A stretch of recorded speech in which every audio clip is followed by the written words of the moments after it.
Hello guys, welcome to my back channel. তো আজকে দেখতে পাচ্ছ এই যে গাড়ি নিয়ে বেরিয়ে পড়েছি। তো আজকে আশা করি তোমরা বুঝে গেছো কোথায় বেরোচ্ছি থাম্বনেল দেখে। তো আজকে প্রথম যাবো মামাভাগ্নে পাহাড়। ওখান থেকে যাব আমরা ওই সরি গাইস, ওখান থেকে একটা মন্দির আছে, মন্দির যাব। তারপর যাব ম্যাসেঞ্জার, ম্যাসেঞ্জার থেকে বোলপুর হয়ে বাড়ি আসবো। তো আজকে আমি আছি, আমার সাথে আছে জেকে রাইডার। চলো যাওয়া যাক, লেটস গো। সো গাইস দেখতে পাচ্ছ অলরেডি গোপ্রো লাগিয়ে দিয়েছি, শুট করব। তার আগে চলো জেকে রাইডারকে নিয়ে নিই। মোটামুটি আজকে ঠান্ডা আছে, নেই বলবো না, ঠান্ডা আছে। তো এই ঠান্ডাতেই রাইডটা হবে। চলো দেখা যাক, টোটাল রাইড 900 কিলোমিটার আছে। 900 কিলোমিটার রাইডটা কমপ্লিট করা যাক। তোমরা সাথে থাকো, দেখতে থাকো, চলো।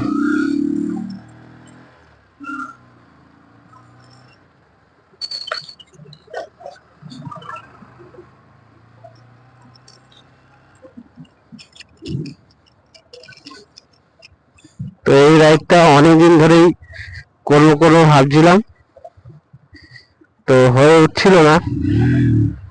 তো আজকে প্ল্যানিংটা সম্পূর্ণ হলো, যে না আজকে যাওয়া হবে। তো চলো, মানে এই ফেব্রুয়ারি মাসটা পুরোটাই আমি প্ল্যানিং করছিলাম যে কবে হবে এই রাইডটা। অনেকদিন রাইড করতে পারছি না, কোথাও যেতে পারছি না। তো সেই লাস্ট বাইক নিয়ে গেছিলাম কেউনঝড় 15 আগস্টে। তারপরে এই 6 মাস পরে। তো তোমরা ভাবছো যে ভিডিও কেন আসছে না।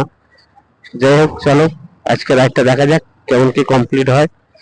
প্ল্যানিং যা করেছি যদি সেই হিসাবে হয়ে যায় তো খুবই ভালো, সম্পূর্ণ রাইডটা কমপ্লিট হবে।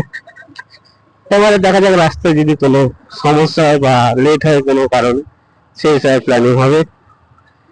তো এখন ঘড়িতে সময় 1টা বেজে 25। ঠিক আছে, ঘড়িটা আমি চালু করিনি।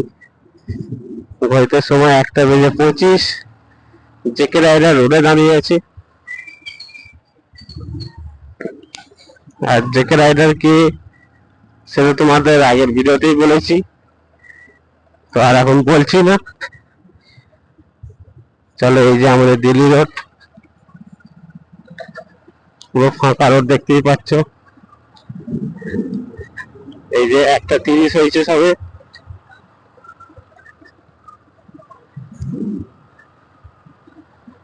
একটায় বেরোনোর কথা ছিল, সেখানে 8 ঘন্টা লেট। চলো, কিছু করার নেই।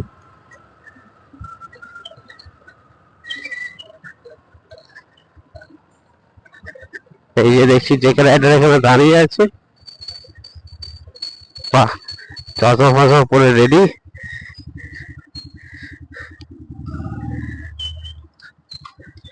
তো চলো। তো হ্যালো গাইস, এতক্ষণ পরে রাত 1টায় বেরিয়ে এখন সময় হচ্ছে 6টা 38। তো এখন আছে এই যে দেখো, এখন পৌঁছেছি মামা ভাগ্নে পাহাড়। এইদিকে হচ্ছে গাড়ি রেখে দিয়েছি ওই যে পিছনে। আর এই যে আমাদের জেকে রাইডার হাত মুখ ধুলো। চলো তোমাদের একটু ঘোরাই, এরপর এখান থেকে যাব আমরা শিব মন্দিরে, বক্রেশ্বর শিব মন্দির।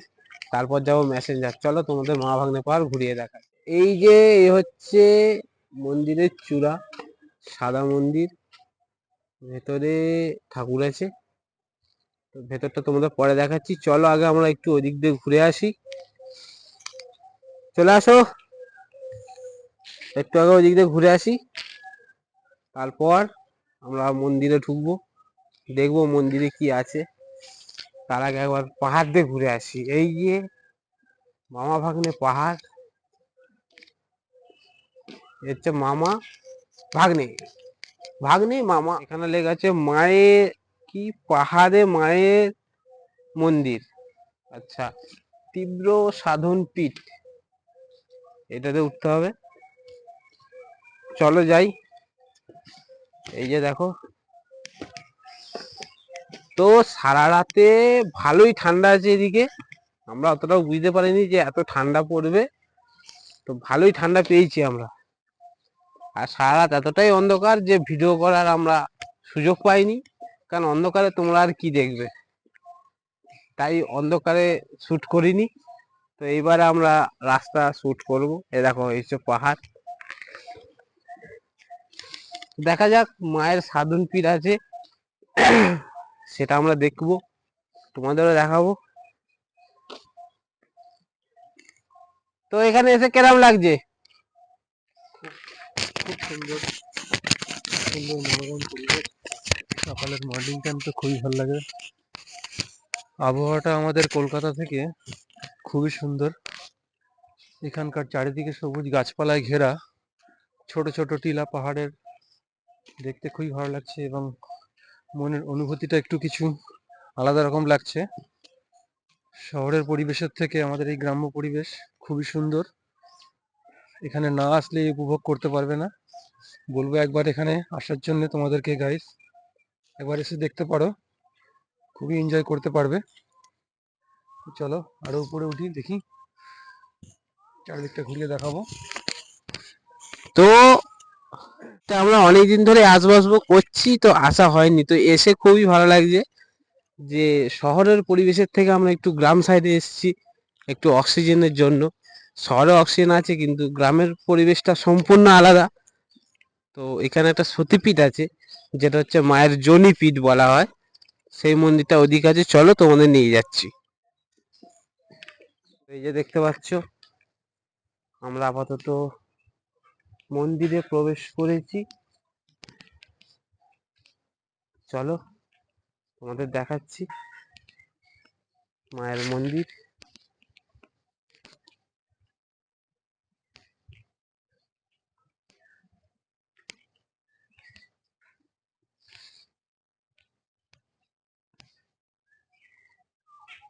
কোনটা এইটা?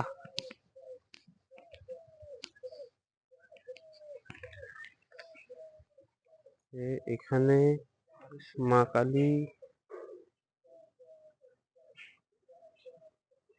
আমাদের জেকে রাইডার কোথায় ঢুকলো দেখি,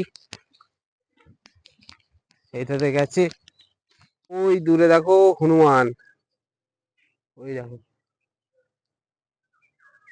চলো এবারে আমরা এটাতে যাই, কি আছে দেখি। এসছি যখন পুরো তো এক্সপ্লোর করবোই। আছে কি আছে আমরা এখানটা দেখবো, দেখেই ছাড়বো। যখন এসছি তখন সবই দেখতে হবে। চলো, ইনকিলাব জিন্দাবাদ, মা ভাগ্নে পাহাড় কি জয় হো। এই দেখো কালী কাণ্ড, পাতা দেখ ঝরে গেছে, গাছের যদি পাতা থাকতো খুব সুন্দর লাগতো জায়গাটা। কোনটা মামা কোনটা ভাগ্নে আমি তো কিছু বুঝতে পারছি না। তোমরা যদি কেউ বুঝো তো বলো। আবার এদিক দিয়ে উঠে গেছে, আমরা এখন এদিক দিয়ে উঠছি। ঠিক আছে, এদিকে বাড়ি বাড়ি আছে দেখছি, এদিকে বাড়ি, পাহাড়ের মধ্যেও বাড়ি। দেখো খালি গাইস, এরা পাহাড়ের মধ্যেই বাড়ি বানিয়েছে। চলো দেখি, এদিকে ঝান্ডা রয়েছে। এদিকে আছে মনে হয়, ওটা যেটা বলছিলাম তোমার, এইদিকে আছে মনে হয়। এখানে ঝান্ডা লাগানো হনুমানজির, না এটা বাড়ি তো।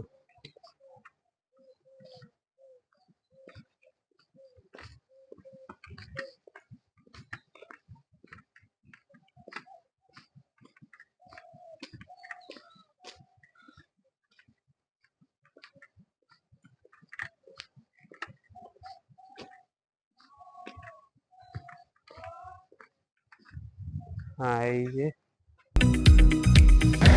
গাইস, এখন আমরা চলেছি বক্রেশ্বর মন্দিরের দিকে। তো চলো দেখা যাক বক্রেশ্বর মন্দিরটি কেমন।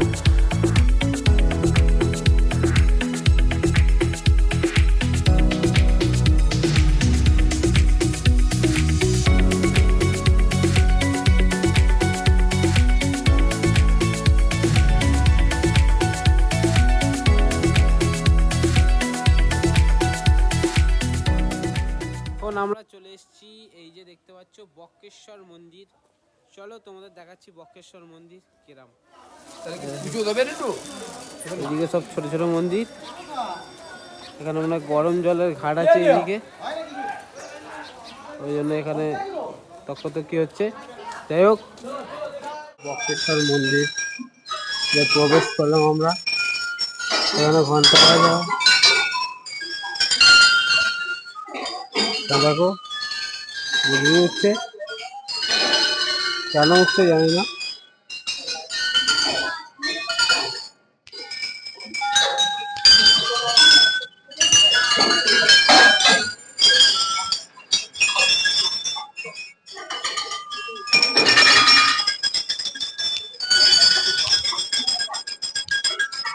এটা কি গরম জল রে? হ্যাঁ, না এখানে একটা আছে গরম জলের কুল, আমরা উল্টো ঢুকে গেলাম মন্দির ওইটা। পুজোর লাইন দেখো,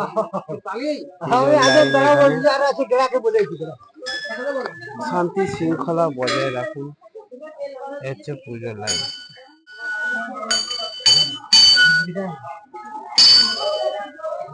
মোটামুটি লাইন ভালোই পড়েছে, দেখো লম্বা লাইন এদিকে, আর ভেতরে দেখা যেতে লাইন।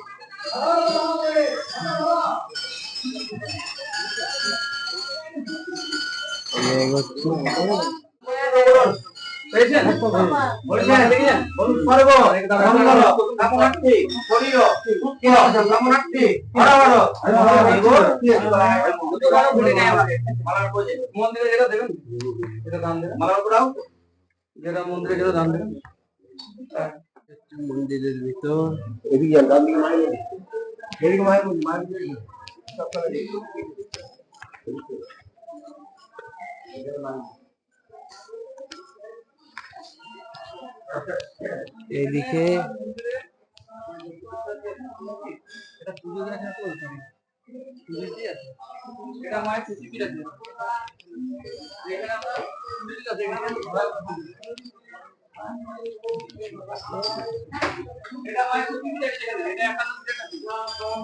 এখানে মায়ের এই অংশটা পড়েছে, ভেতরে যাবেন না, ঠিক আছে।